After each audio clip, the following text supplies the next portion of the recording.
The sanctuary keeper, the quantum accelerator, hummed beneath New Singapore's ruins, its blue glow casting eerie shadows on cracked concrete walls.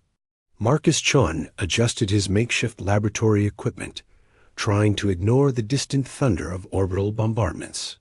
3 years into the war between humans and the Etherians, his underground research bunker had become more sanctuary than science facility.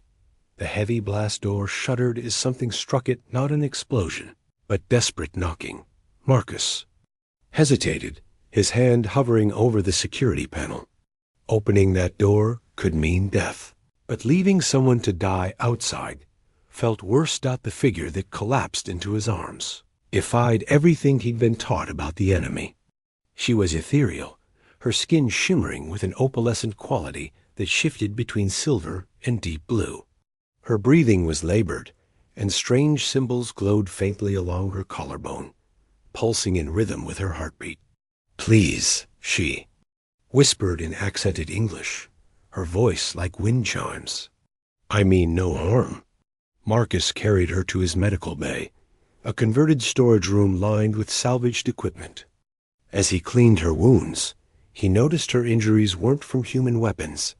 The burns were too precise, too controlled. Her own people had done this to her. "Zephyra," she said softly when he asked her name. "I am was scout for the Etherian advance, but I could not." Her words trailed off as tears that sparkled like starlight fell from her eyes. Over the following days, Marcus learned that Zephyra possessed the rare ability to manipulate quantum energy, a gift that made her valuable to the Etherian military, but dangerous to their rigid hierarchy when she began questioning their methods. She'd been marked for termination when she refused to destroy a human shelter filled with children. As her strength returned, so did her luminescent abilities. Her skin would glow softly when she was content, dim when afraid. Marcus found himself mesmerized by these displays, each one revealing her emotions more clearly than words ever could. One evening, as they shared a meal of synthesized protein and hydroponic vegetables, Zephyra reached across the table and touched his hand.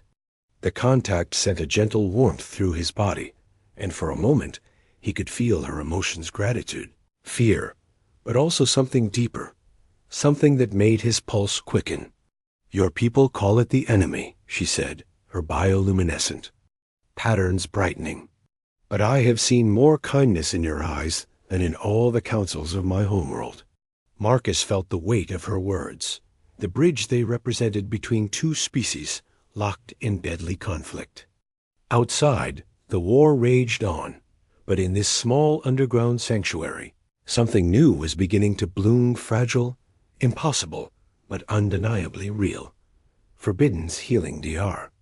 Elena Vasquez pressed her back against the cold metal wall of the abandoned medical facility, listening to the Etherian patrol ships humming overhead. Her former military training told her to stay hidden, but the wounded figure crawling toward her shelter overrode every survival instinct. He was magnificent even in his pain, tall and lean, with skin that seemed to contain entire galaxies, swirling patterns of deep purple and gold that shifted with each labored breath.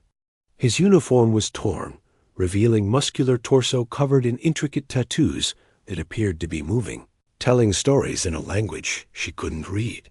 "I should not be here," he said in perfect English, his voice carrying the weight of authority, even in weakness. "I am Kale, warrior of the Etherian 4th Legion. I have disobeyed orders." Elena helped him to her makeshift operating table, noting how his alien physiology differed from human anatomy. His wounds were severe punishment for refusing to execute prisoners, he explained as she worked. The Etherian military had no tolerance for mercy. As she sutured his injuries, Elena found herself drawn to his amber eyes, which seemed to hold depths of wisdom and pain. When their fingers accidentally touched while she changed his bandages, she felt a surge of connection that made her breath catch. "You were a soldier," Kale observed, watching her efficient movements. "I can sense the warrior in you." Former battlefield medic, Elena admitted. I left when I realized I was healing people just so they could go back and kill more. Their conversations during his recovery revealed shared philosophies about the futility of war. Cale spoke of his homeworld's beauty, of crystal forests and singing rivers now conscripted into producing weapons of destruction. Elena shared her dreams of a medical practice devoted to healing rather than patching up soldiers. On his last night of recovery, Elena found herself sitting closer to him than medical protocol suggested. His bioluminescent patterns were gentle, almost hypnotic in the dim light. Your touch, he said softly, it carries healing beyond the physical. I can feel your soul when you tend to my wounds. She leaned closer, drawn by an attraction that transcended species barriers. When their lips met, it was electric literally. His bioluminescent patterns flared brightly, and she felt a warm energy flow between them, healing not just his body, but something deeper in both their spirits. This is forbiddance. He whispered against her lips. The best things usually are, she replied, pulling him closer. The memory weaver Jasper Blake had always been different, even among humans. His telepathic abilities had made him an outcast before the war and a valuable asset after it began. Now, hiding in the ruins of the old observatory, he sensed another mind approaching alien, terrified, and somehow familiar. She appeared like a vision from a dream, her skin shifting between deep emerald and silver, her movements graceful despite her obvious exhaustion. Most striking were her eyes completely black, like looking into the void between stars. I know you, she said, her voice echoing strangely. I have seen you in the memory streams. Nyx, she called herself, was a memory keeper for the Etherian race, a living repository of their history, culture, and collective consciousness. But she'd seen too much, learned too much about the war's true architects on both sides, the ones who profited from the endless conflict. They want to erase what I have seen, she explained, her hands trembling as she spoke. But some memories are too important to die. Jasper felt the weight of her mental burden when she allowed him to touch her mind. Images flooded his consciousness. Real reasons for the war, the secret communications between extremist factions on both sides, the innocent lives sacrificed for political gain. But among the dark memories, he found something else, moments of beauty, love, and hope from both species. Hidden in the deepest recesses of her mind were memories of humans and Etherians working together, living in harmony before the war began. You're not just a memory keeper, he realized. You're a bridge between worlds. As they spent days in the abandoned observatory, sharing memories and dreams, Jasper began to understand that their meeting wasn't coincidence. Nyx's abilities allowed her to navigate the quantum probability streams, to find the moments where peace might still be possible. There, connection deepened beyond the mental link.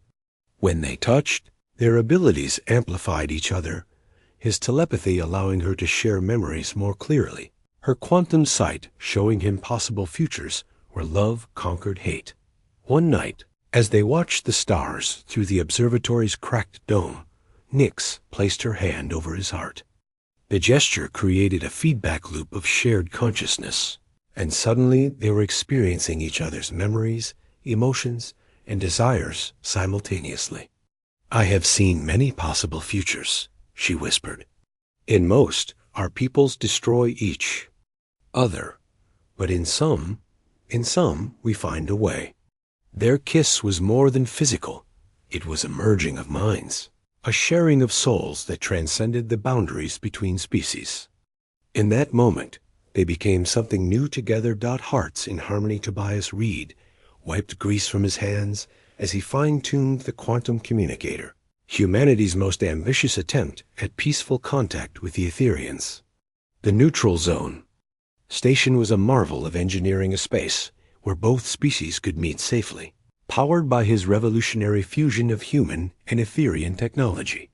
She entered the communication chamber like liquid starlight, her movements fluid and purposeful. Her skin was a stunning deep blue silver, and her hair seemed to float as if underwater, constantly shifting between solid and ethereal states. "I am Sarah," she said, her voice carrying the weight of authority. "I represent the Etherian peace. Faction, you must be the engineer who built this miracle." Tobias had spent months preparing for this moment, but nothing could have prepared him for the immediate connection he felt with her. Her presence seemed to resonate with the quantum field.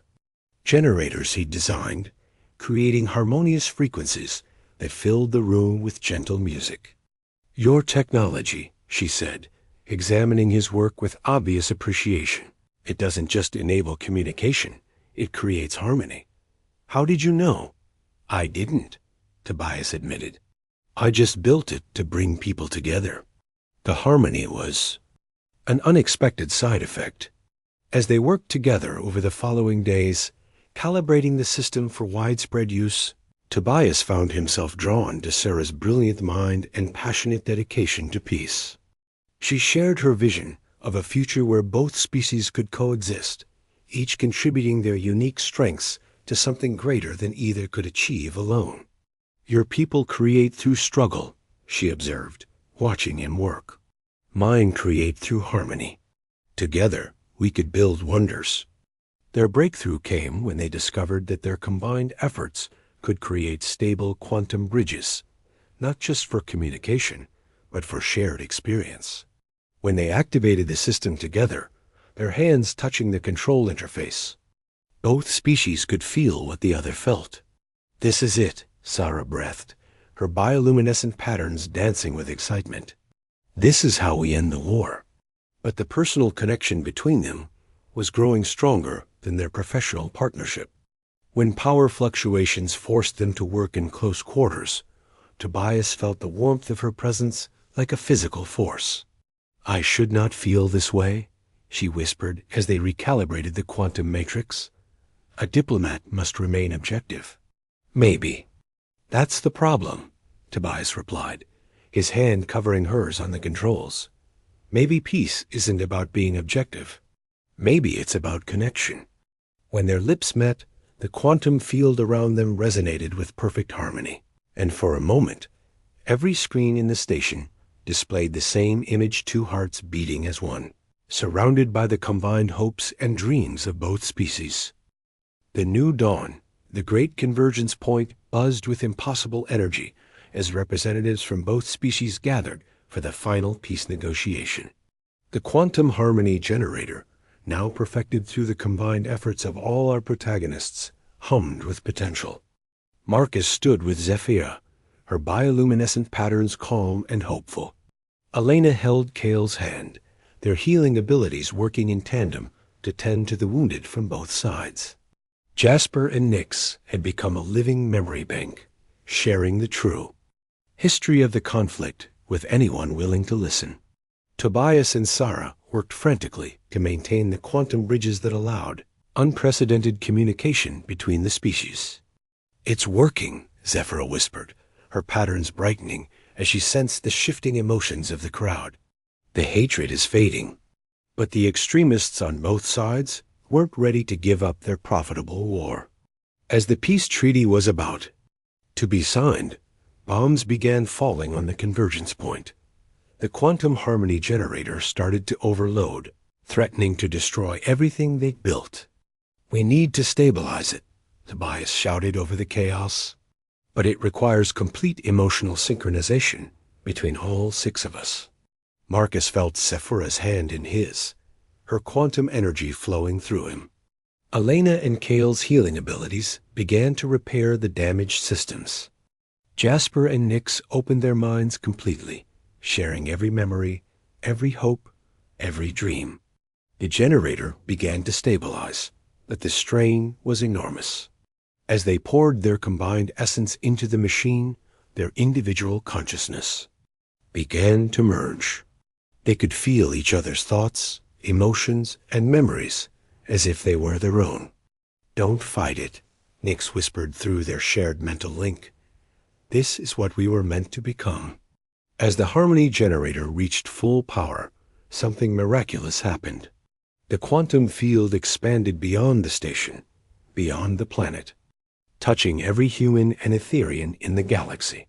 For one perfect moment, every being could feel what their supposed enemies felt, their fears, their hopes, their capacity for love. The bombing stopped.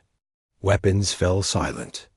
Across the galaxy, soldiers from both sides looked at each other and saw not enemies, but fellow beings struggling to survive in an impossible situation.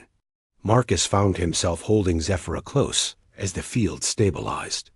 Around them, Elena and Kale were healing the wounded together, their combined abilities more powerful than either could achieve alone. Jasper and Nyx had become living repositories of shared memory, helping others understand the true cost of war. "We did it," Sarah said, her voice filled with wonder as she watched the first humans and Etherians embracing on the station platforms. "No," Tobias replied, pulling her close. "We became it." The war was over, but more than that, two species had become something new together. The quantum harmony generator continued to hum, no longer a machine, but a living symbol of what was possible when beings chose connection over conflict, love over fear. As the first mixed couples began to emerge from the station, their children would carry the genetic memory of both species, leaving bridges between worlds. The future stretched ahead, bright with possibilities none of them could have imagined. When they first chose to shelter their supposed enemies, the greatest gift hadn't been the peace they'd created, but the transformation they'd undergone in creating it. They were no longer fully human or fully Etherian. They were something new, something better, something that pointed toward a future where such distinctions no longer mattered.